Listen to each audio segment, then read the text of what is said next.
Good morning students, P D Podar school के educational channel पे आपका हार्दिक स्वागत है। कल हमने 12th क्लास में मैट्रिक्स चैप्टर जो कि अध्याय नंबर 3 है उसको हमने शुरू किया था और उसके लिए हमने जाना था कि मैट्रिक्स की परिभाषा क्या होती है, उसको किस प्रकार से व्यक्त किया जाता है और मैट्रिक्स का क्रम क्या होता है। इसके साथ ही हमने ये भी पढ़ा था कि मैट्रिक्स कितने प्रकार के होते हैं और उसके प्रकारों के बारे में भी अध्ययन किया था। तो कल हमने ये देखा था कि मैट्रिक्स है वो कुल 8 प्रकार के होते हैं, जिसमें से 4 प्रकार को हमने कल पढ़ चुके हैं और इसका 5वां प्रकार है, वहाँ से हम आज स्टार्ट करेंगे। ठीक है, तो 5वां प्रकार क्या है इसका, ध्यान दें इधर, विकर्ण मैट्रिक्स, जिसको इंग्लिश में कहते हैं डायगोनल मैट्रिक्स। तो सबसे पहले तो ये पता हो कि विकर्ण मैट्रिक्स होती क्या है। ठीक है, तो ध्यान से सुने। यदि किसी मैट्रिक्स में मुख्य विकर्ण के अलावा शेष सभी अवयव 0 हों तो वह विकर्ण मैट्रिक्स कहलाती है। ध्यान से सुने, क्या परिभाषा थी, मुख्य विकर्ण के अलावा से सभी अवयव 0, यानी मुख्य विकर्ण के अंदर कोई भी अवयव हो सकता है। तो इसको यदि मैं मैथमेटिकल रूप में लिखूं, एक परिभाषा के रूप में लिखूं, तो इसका मान ये होगा कि aij का मान 0 होगा, यानी iवीं पंक्ति और jवें स्तंभ के अंदर जो भी अवयव होगा उसका मान 0 होगा। कब? जब i और j बराबर नहीं है, और यदि i और j बराबर हैं उस स्थिति में उसका मान 0 नहीं होगा। फॉर एग्जाम्पल, इसको ध्यान से समझें, जैसे कोई मैट्रिक्स लेता हूं मैं, ए मैट्रिक्स है 2 क्रॉस 2 ऑर्डर की, जिसको मैं इस प्रकार से लिखता हूं 0 2, ये 2 क्रॉस 2 ऑर्डर की एक मैट्रिक्स है।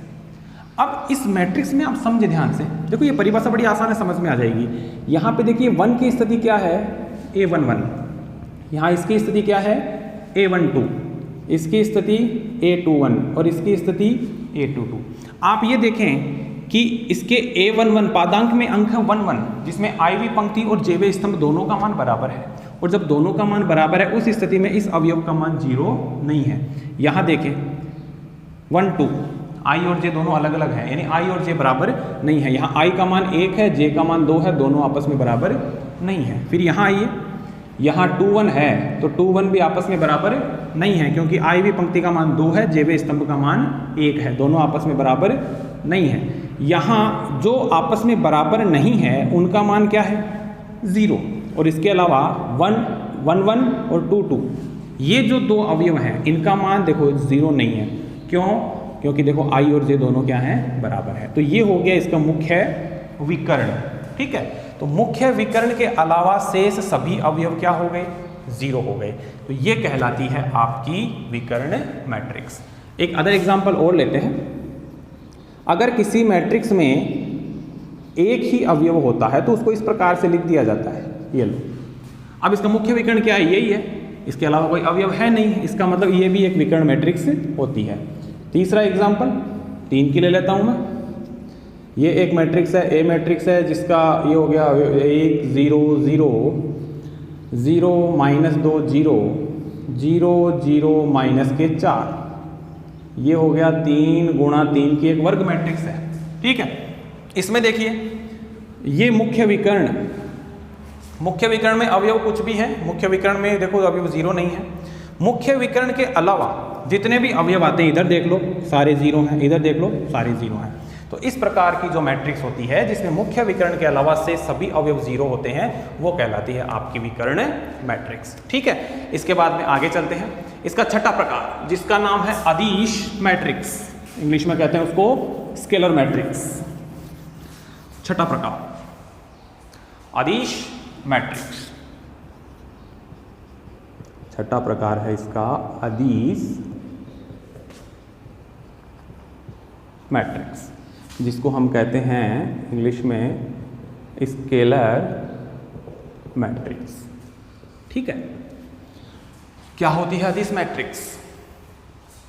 वह मैट्रिक्स जिसमें मुख्य विकर्ण के सभी अवयव समान। ध्यान से सुने, अभी हमने जो एग्जांपल लिए थे पीछे, उसमें मुख्य विकर्ण के अवयव अलग अलग थे, आपने देखा था। लेकिन अदिश मैट्रिक्स क्या होगी, जिसमें मुख्य विकर्ण के सभी अवयव समान होंगे, भले ही वो कुछ भी हो, वो प्लस में हो चाहे माइनस में हो, कुछ भी हो, लेकिन वो मुख्य विकर्ण के सभी अवयव समान होंगे और शेष सभी अवयव क्या होंगे, 0 होंगे। फॉर एग्जाम्पल, एक ए मैट्रिक्स है जिसका मान कुछ इस तरीके से है कि यहां मैंने लिखा -3 0 0, 0 -3 0 0 0 -3। तो ये एक मैट्रिक्स है जो 3 गुणा 3 के क्रम की है, 3 क्रॉस 3 ऑर्डर की मैट्रिक्स है।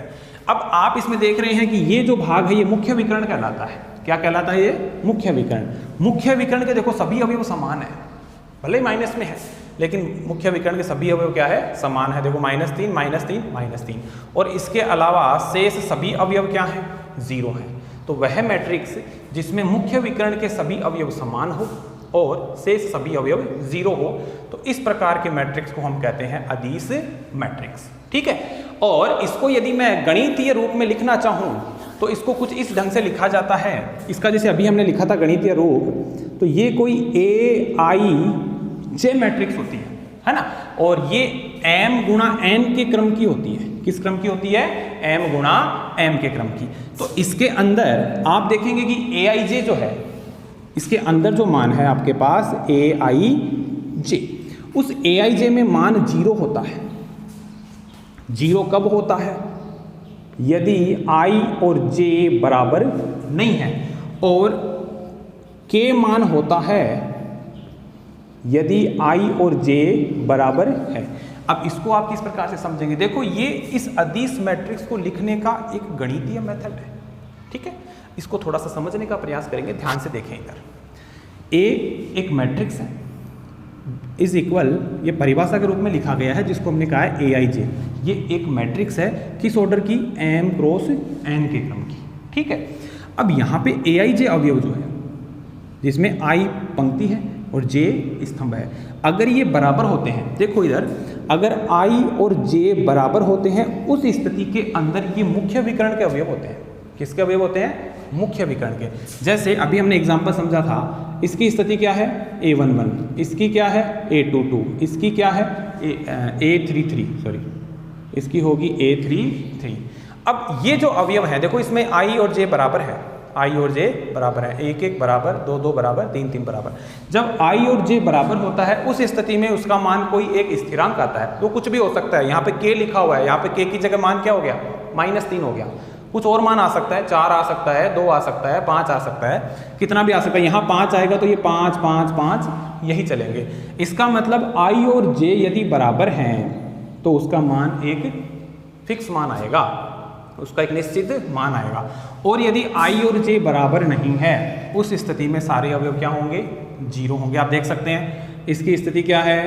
A12, इसकी स्थिति क्या है? A13। देखो I और J बराबर नहीं है, उस स्थिति में ये मान किसके बराबर है? 0 के बराबर है। यहाँ भी आप चेक कर सकते हैं, ये देखो, ये इसकी स्थिति क्या है? A31 A32, देखो बराबर नहीं है आपस में, इसका मान क्या है? 0 है। तो यदि I और J बराबर नहीं है उस स्थिति में तो मान होगा 0, और अगर I और J बराबर है इसका मतलब वो मुख्य विकर्ण के अवयव हैं और वो सभी अवयव क्या होंगे? समान होंगे। यदि -3 है तो -3 है, अगर K होता तो K बन जाता। एक एग्जाम्पल और देख लेते हैं इसका, 2 क्रॉस 2 ऑर्डर का, कि एक कोई मैट्रिक्स है जिसका मान मैं यहाँ लिखता हूँ 2 0 0 2। ये देखें 2 क्रॉस 2 ऑर्डर की मैट्रिक्स है, ये मुख्य विकर्ण है। देखो मुख्य विकर्ण के अवयव समान है, यहाँ भी 2 है, यहाँ भी 2 है, इसके अलावा से सभी अवयव क्या हो गए? 0। तो इस प्रकार की जो मैट्रिक्स होती है वो कहलाती है आपकी अदिश मैट्रिक्स। ठीक है। तो क्या होती है अदिश मैट्रिक्स? रिपीट कर लें एक बार। वह मैट्रिक्स जिसमें मुख्य विकर्ण के अवयव समान हो और से सभी अवयव 0 हो, वह आपकी अदिश मैट्रिक्स कहलाती है। ठीक है। नेक्स्ट, इसके आगे 7वां भाग है, वो है इकाई मैट्रिक्स। बहुत ही आसान है, जैसा कि नाम में ही है, यूनिट मैट्रिक्स भी बोलते हैं इसको। नेक्स्ट, इसका 7वां पार्ट, इकाई मैट्रिक्स। ठीक है, जिसको इंग्लिश में कहते हैं यूनिट मैट्रिक्स। ये क्या होती है यूनिट मैट्रिक्स? जैसा कि नाम में छुपा हुआ है, ऐसी अदिश मैट्रिक्स। देखो अब हम अदिश मैट्रिक्स के बारे में पढ़ चुके हैं। अदिश मैट्रिक्स में क्या आता है कि मुख्य विकर्ण के सारे अवयव समान होते हैं। अब अदिश मैट्रिक्स की परिभाषा पढ़ ली, तो इकाई मैट्रिक्स में अब उस परिभाषा से परिभाषित किया जाएगा कि ऐसी अदिश मैट्रिक्स जिसमें मुख्य विकर्ण के सभी अवयव इकाई हो, अर्थात 1 हो, और शेष सभी अवयव 0 हो। तो देखो परिभाषा क्या हो गई? ऐसी मैट्रिक्स जिसमें मुख्य विकर्ण के सभी अवयव 1 हों और इसके अलावा से सभी अवयव 0 हों। इसे अंग्रेजी वर्णमाला के बड़े I से व्यक्त करते हैं। ध्यान से देखें, इकाई मैट्रिक्स। इकाई मैट्रिक्स को किससे व्यक्त करेंगे? I से। यहाँ I यदि मैं 3 गुणा 3 के क्रम की मैट्रिक्स लेता हूँ तो इसको इस प्रकार से लिखा जाएगा 1 0 0 0 1 0 0 0 1। ये लो, आप देख सकते हैं इसमें मुख्य विकर्ण के सारे अवयव समान है। इसका मतलब ये अदिश मैट्रिक्स तो है ही है, लेकिन मुख्य विकर्ण के सभी अवयव समान तो है, लेकिन है क्या? इकाई। इकाई है, इसलिए इस मैट्रिक्स का नाम क्या हो गया? इकाई मैट्रिक्स। दूसरा एग्जाम्पल ले सकते हैं 1 0 0 1। ये 2 क्रॉस 2 ऑर्डर की एक इकाई मैट्रिक्स है।